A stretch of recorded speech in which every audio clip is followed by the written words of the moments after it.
Hello, I'm Stanley Lucia and welcome to the HTS Epoll. It's your opportunity to weigh in on the most pressing issues of the day. St. Lucia, like many of its Caribbean neighbors, possesses an economy sensitive to fluctuations in global trade due to its significant reliance on imports. The recent imposition of tariffs by the United States on a wide array of nations, including small island states within the Caribbean, has sparked worry across the entire world.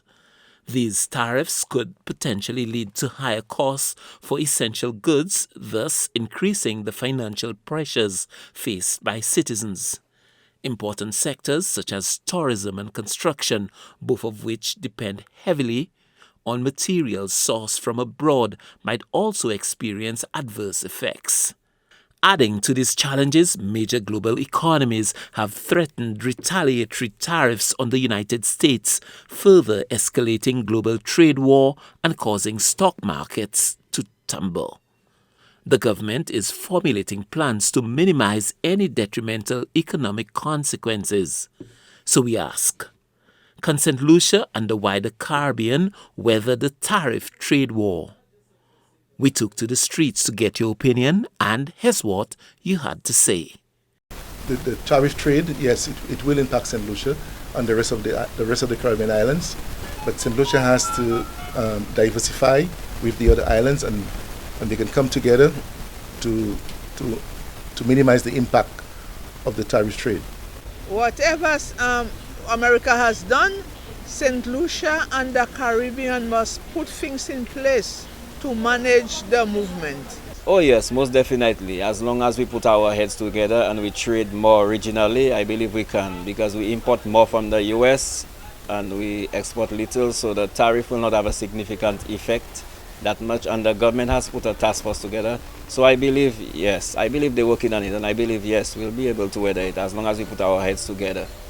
We do not have much of a choice. I mean, we buy heavily from the U.S., and then I think with the increase in tariffs, consumer goods in the States, the prices will definitely increase in the States.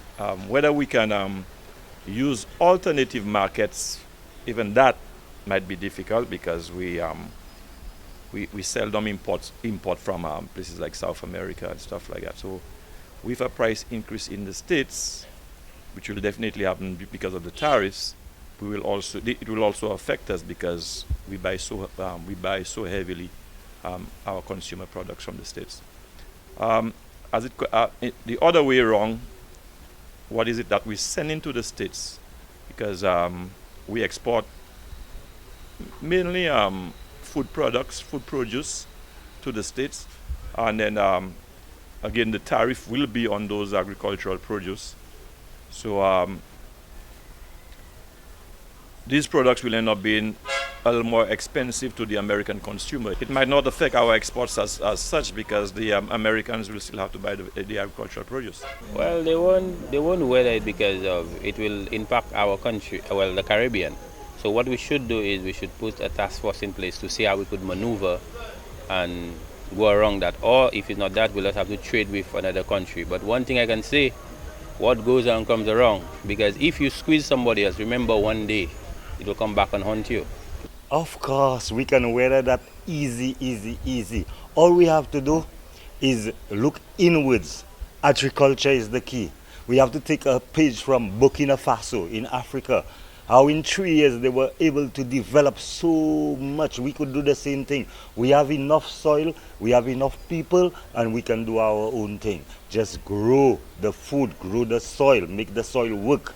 That's one of our natural resources. We just have to make it work. Our government has put a task force in place to look into that matter. The only people that will be affected is the people that shop online and them kind of thing.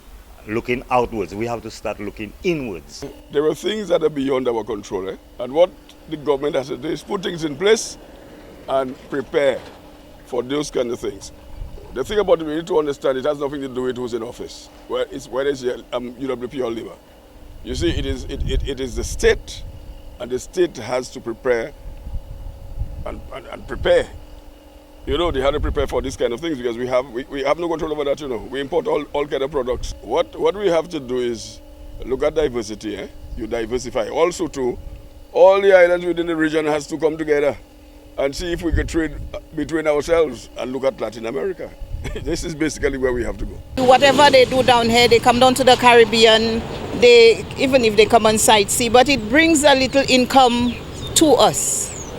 But at the same time, when things get messed up there, well, we receive the backlash too. We will receive it. Whenever a tariff is applied on any commodity, as it goes down the bottom, it will affect every individual or every segment of the society. Now to our new discussion. Life in St. Lucia often moves on its own rhythm, a pace where advertised start times can feel more like suggestions. Many can recount arriving at a much anticipated event billed for, say, 8 p.m., only to find the festivities truly kicking off closer to 10 or even 11 p.m. This tendency towards later starts isn't limited to grand occasions. Last-minute planning for even smaller gatherings is a common occurrence. The phrase Lucian time, a local understanding that schedules are often fluid, permeates daily life. While this relaxed approach can foster a less stressful environment, it also raises questions about its impact on efficiency and respect for others' time. So we ask, is tardiness setting back St. Lucia's progress? Remember, our Epoll team is always on the go to get your responses as well. Watch the HTS News Force from 7 p.m. for the results and the new discussion.